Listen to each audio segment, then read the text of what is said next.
Welcome to the deep dive. So listen, today we're diving into something pretty vital, honestly, something that touches all of us, our money. Specifically, we're going to take a look at where it might be, kind of just leaking away without us really clocking it. Yeah, and the source we're exploring is fascinating. It's an article titled AI Called Us Out: 15 Surprising Money Wasters Most People Overlook and How to Fix Them. Right. The idea of AI, like pointing fingers at our personal finances, kind of hilarious, kind of terrifying.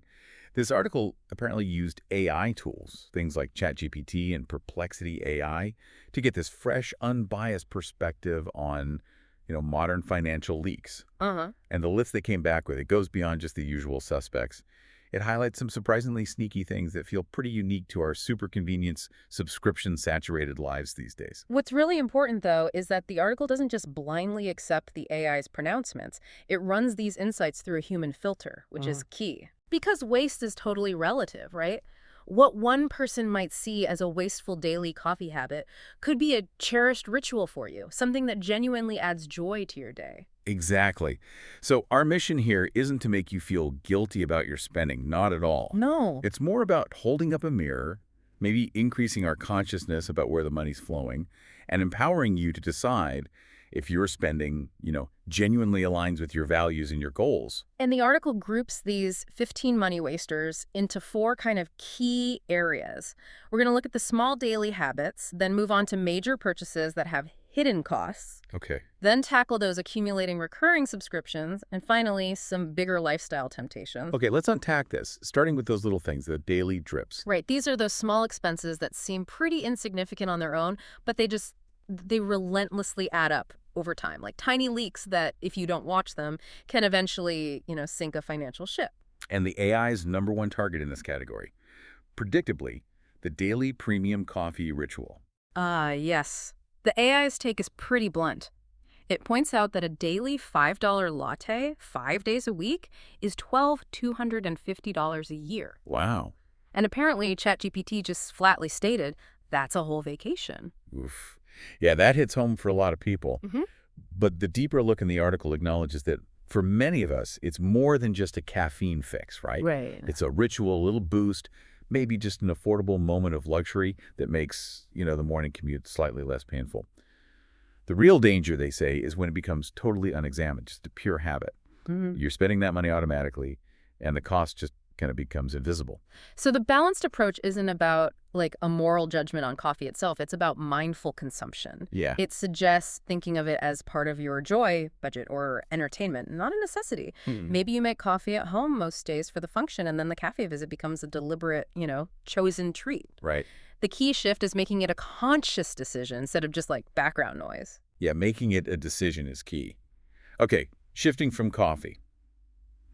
Another daily habit that adds up, though perhaps more about pure convenience, are those meal delivery apps. Oh, yeah. The AI had a snarky little comment here, too. Something like, you're paying double for cold fries. Uh-huh. Okay, fair enough. It is the ultimate convenience, isn't it? Yeah. Especially when you're exhausted after a long day. Totally. But the article drills down on just how steep that premium is. You've got inflated prices on the food itself, plus service fees, delivery fees, the tip. That $15 meal can easily balloon to $30 or even $35. Oh, easily. If you're doing that often, it completely derails any kind of food budget you might have. Okay. They also point out that cooking is a skill. It improves with practice. Definitely. And honestly, planning meals saves money, saves time, and just lifts that mental load of figuring out dinner every single night. So the balanced approach they suggest is reserving delivery for true emergencies or like a very occasional treat. Maybe challenge yourself to cook a couple of simple recipes a week. Even meal kits, which can be their own kind of money sinkhole, are often still a better middle ground than ordering delivery multiple times a week. Right. Okay, so from paying for convenience to paying for, well, not even real things. Let's talk about the digital black hole of in-app purchases and microtransactions. ChatGPT had a particularly cutting remark here. It said something like, virtual coins for your fake farm on a real credit card. Oh, wow. It might have been thinking of old games, but it really captures the absurdity, doesn't it? It totally does. Spending real money on virtual items. Modern gaming, especially mobile gaming, has really perfected this. Gems, coins, character skins, loot boxes. Everything. The article includes an anecdote about a 17-year-old who spent all her disposable income buying items for a character in a game. Some people honestly call this gambling for kids. And there's a real psychology at play here. The article mentions Niriyal's book Hooked about building habit-forming products. These games are designed to exploit psychological triggers, especially variable rewards. Ah, oh. Think of a slot machine. That unpredictable chance of getting a rare item creates a powerful dopamine loop. It keeps players spending, hoping for that next big win. It's pretty close to addiction by design, really. Wow. That's a little intense when you frame it like that. Yeah. So if it's designed to hook you, what's the balanced approach? Can you really just stop? Well, the article suggests setting a strict, non-negotiable monthly budget for these things. Treat it purely as entertainment, like buying a movie ticket. Okay. But here's a key practical tip. Turn off one-click purchasing or require a password for every transaction. That creates friction, Right, that pause. It forces you to pause and make a conscious decision before the money is gone. Okay, so those are the little everyday leaks. But sometimes the biggest money traps aren't daily. They're those larger, less frequent purchases where the waste is in, like hidden costs or just instant depreciation. Let's move into part 2. The big ticket traps. Yeah, a single decision in this category can impact your finances for years. The AI called out the allure of buying a brand new car as a major waste, primarily because of rapid depreciation. Right. It's classic debate, isn't it? Yeah. People argue for new cars because of safety, reliability, the warranty, that peace of mind you get. Sure. And those are valid points. But the financial hit is undeniable. A new car loses a significant chunk of its value the moment you drive it off the lot. Instantly. The article points out that a well-maintained used car, maybe just 1 to 3 years old, can offer very similar safety and reliability for a significantly lower price. The challenge, though, is actually finding those good used cars. It takes effort. The article shares an anecdote about someone whose husband makes it a point to only buy used cars. He apparently calls it the thrill of the hunt. Doing the research, checking vehicle histories, being patient until the right opportunity comes along from a reputable seller. They claim his 100% success rate shows it's totally possible. It just requires putting in the effort. The thrill of the hunt. I kind of like that idea. So if absolute newest isn't the best financial move, but maybe the hunt feels like too much effort, what's a balanced approach? If reliability and peace of mind are really top priorities, the article suggests considering a certified pre-owned vehicle, or CPO. CPO. These are typically only a few years old, they've gone through a rigorous inspection, and they often come with an extended warranty from the manufacturer. It's a good compromise. You get much of the cost savings of buying used, but with more assurance than buying, completely blind. Okay, moving from cars. Yeah. Another big trap the AI flagged is overpaying for insurance, which they call the loyalty tax. This is just classic financial inertia, right? We set up auto pay, we assume we got the best deal when we first signed up, and we just stay loyal. Guilty as charged sometimes. And companies absolutely count on this. They sometimes gradually increase premiums over time, knowing most people won't bother to switch.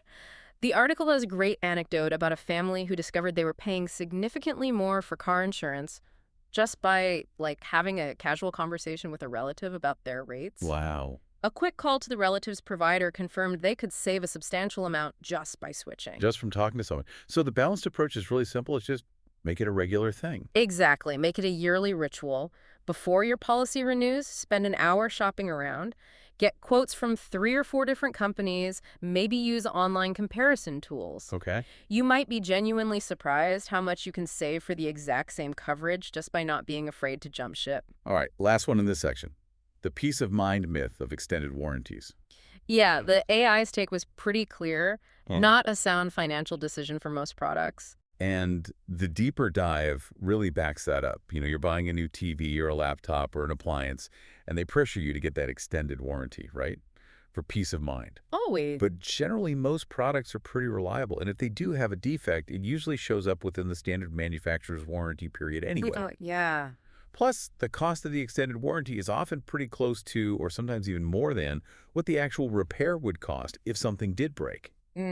There's that cynical saying, isn't there, that if something is going to break, it'll happen 2 days after your extended warranty expires. Exactly. They're a really high-profit item for retailers for a reason. So the balanced approach. politely decline in most cases. Mm-hmm. Instead, take the money you would have spent on the warranty and put it into a dedicated savings account specifically for repairs or replacement. It's a repair fund. Okay. Over time, you're highly likely to come out ahead. The article mentions a rare exception might be an extremely expensive, complex item with a known, very costly failure point, but even then you need to think carefully. And check your credit card benefits. Many cards automatically extend the manufacturer's warranty for free. That's a good tip. Uh, Okay. Shifting gears now from big one-offs to perhaps the most insidious leaks in our modern lives, those quiet, recurring charges, the subscription sinkholes. Let's get into part three. Oh, totally.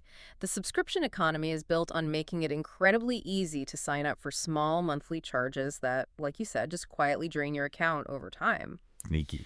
The AI specifically identified unused streaming services as a really common modern waste. Yes. This feels like a conversation happening in so many households, right?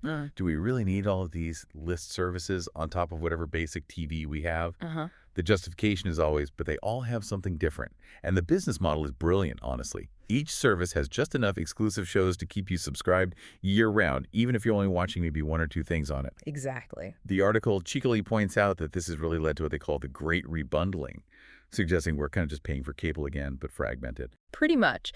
The balanced approach here is pretty straightforward. Do a subscription audit every, say, 3 to 6 months. Just be brutal with yourself about what you're actually using. Okay, be honest. And the article suggests a churn and return strategy. If there's one show you want to watch on, say, Apple TV Plus is saying subscribe for a month, binge it, and immediately cancel. Get in, get out. You can always resubscribe later if a new season comes out. I kind of like that strategy.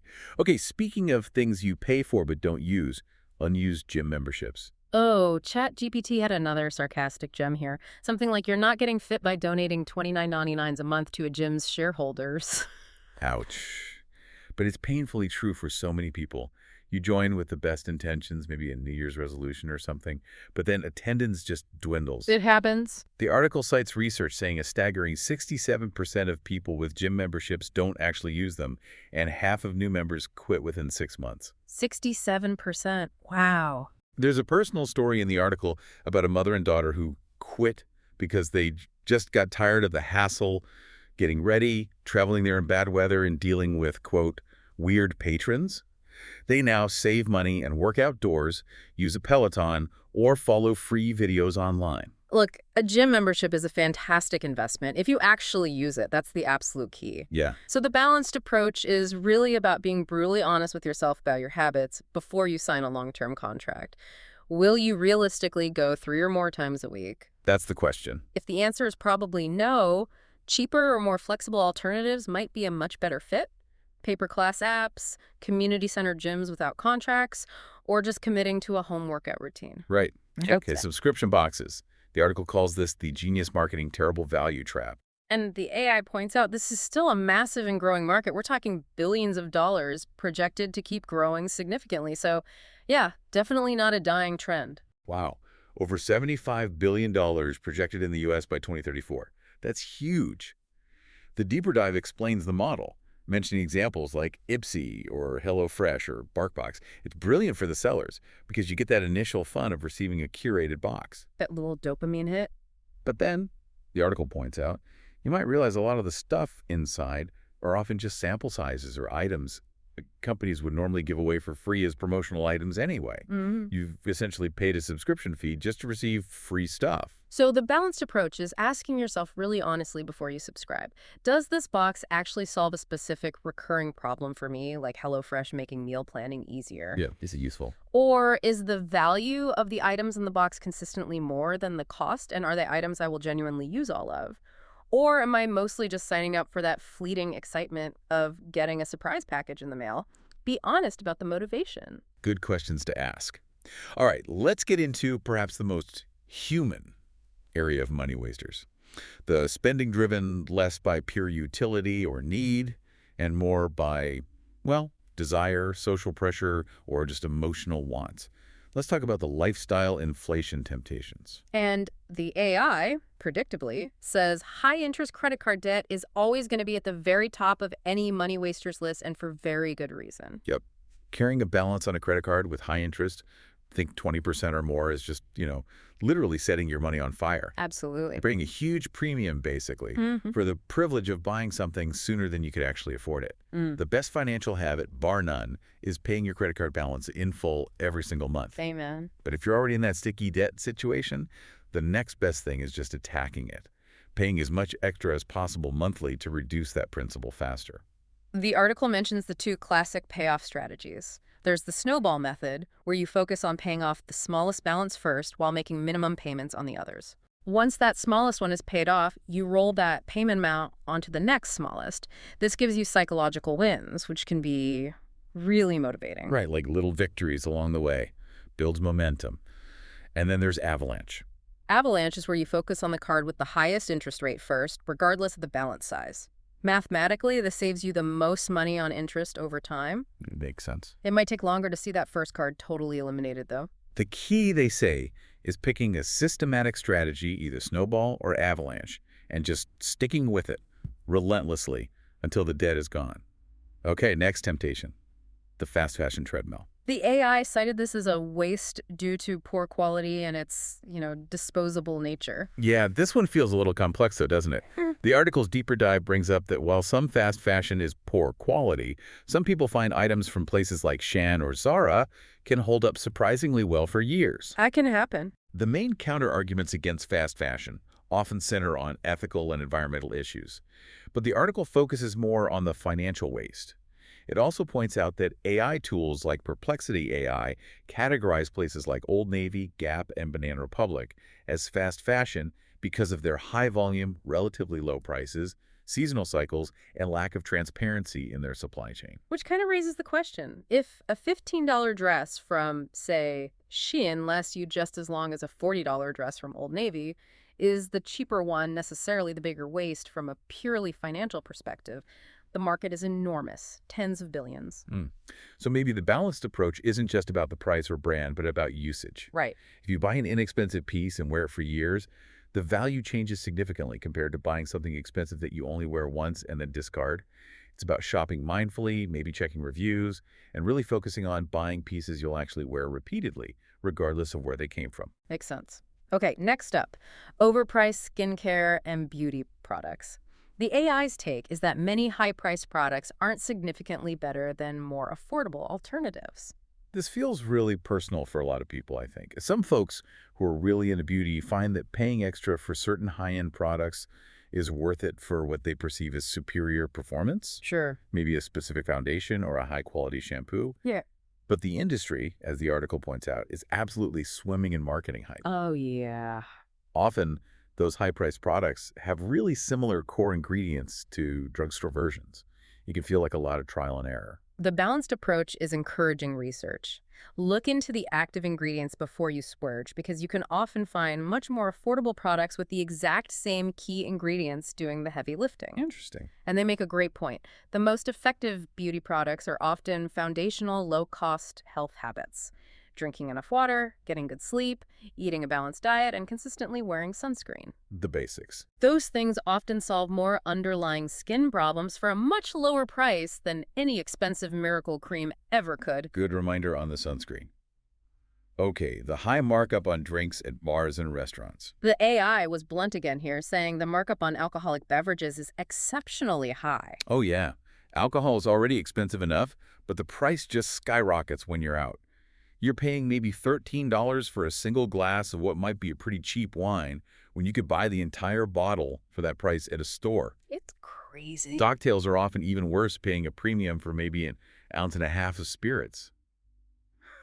And let's be honest, when you're out with friends, it's hard to stop at just one, and that financial reasoning you had beforehand kind of goes out the window, and you end up with a huge bill at the end of the night. Happens all the time. The balanced approach isn't saying you should never enjoy a night out. It's about being mindful. Maybe have a drink at home before you go out. Set a clear, non-negotiable budget for how much you'll spend on drinks for the evening, and really try to stick to it. Just recognize that it's very high-cost entertainment and budget for it accordingly. Budgeting for fun. Okay, next up, probably one of the biggest wastes, according to the AI, gambling apps and lotteries. Yeah, the AI suggested this should probably be at the very top of the biggest wastes list. That feels about right, doesn't it? Buying lottery tickets, playing online slots. Yeah, They are, by design, a losing proposition in the long term. absolutely. The dream of hitting a big win is incredibly alluring, but the odds are astronomical. The article includes an anecdote about someone who won a $12,000 jackpot, but it ended up being both a blessing and a curse because it created this false sense of confidence and led them to gamble even more, ultimately losing much more in the long run. Wow. The mathematical reality is simple. The longer you play a game designed with negative expectation, the more certain you are to lose everything and likely more. So the balanced approach is treating it purely as entertainment with a strict, non-negotiable budget, just like you would for a movie or a concert. Like the in-app purchases. Exactly. Maybe use cash for lottery tickets or set a strict spending limit on apps, and when that money's gone, you're done. Absolutely never view gambling as a way to make money or solve existing financial problems. Yeah, that's crucial. Okay, the final one on the list, and maybe the most human. Keeping up with the Joneses. ChatGPT had a pretty wry note here, something like, they're broke too, just prettier on Instagram. Uh-huh. Yeah, probably true for some people, right? The desire for social status is just, Yeah. it's deeply ingrained in us, isn't it? Mm. The article throws in this evolutionary analogy, talking about how maybe way back the person who brought down the biggest mammoth got status. Today, consumer culture totally exploits this, encouraging us to signal our status with expensive brands, fancy cars, exotic vacations, perfectly curated social media feeds. Hmm. Healthy competition can be motivating, sure, but the problem is when that desire to keep up causes significant financial harm. They call it kind of a Sisyphean task. You're constantly pushing this boulder uphill, trying to match or exceed what everyone else seems to have. And the modern trap is real. They compare the old way of proving worth by, like, clubbing a deer to the new way of going into 22% plus interest debt on a credit card just to buy a designer bag you can't afford. Oof, yeah. People often claim they don't care what others think, but psychological research really shows that most of us do, to some degree. We're influenced by the perceived status and consumption we see around us. So the balanced approach here. The article suggests actively redefining what status and success mean to you personally. Yeah. Instead of trying to show off with unaffordable material possessions, aim for genuine health, physical and mental, enjoying your income, building strong relationships, finding authentic happiness. That's a form of status, that no luxury brand can sell you. Well said. These AI lists of money wasters are really interesting because they hold up a mirror to our modern lives.